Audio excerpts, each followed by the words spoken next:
মায়া, এমনভাবে হাত চালালে কি চলবে নাকি? বাকি কাজগুলো সংসারের কে করবে?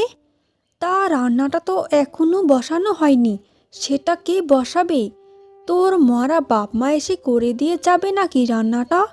এমনভাবে শুধু কাজ করে যাচ্ছে যে আজকের আর খাওয়া দাওয়া সবার মাথায় উঠে যাবে। না না বৌদি, বলতে গেলে আমার সব প্রায় কাজই শেষ হয়ে গেছে, শুধু উঠোনটা ঝাড় দিচ্ছি, সেটা হলেই হয়ে যাবে। তারপর গিয়ে আমি রান্নাটা বসিয়ে ফেলবো। একটা কোনো কথা বললে তুই তো শুধু বাহানা দিতেই থাকিস। আজকে রান্নাটা একটু ভালোভাবে বানাস, তা না হলে প্রত্যেক দিন যা রান্না বানাস খেতে তখন মন চায় না, শুধু মনে হয় কেউ যেন আমার গলার মধ্য দিয়ে জোর করে খাইয়ে দিচ্ছে। আচ্ছা ঠিক আছে বৌদি,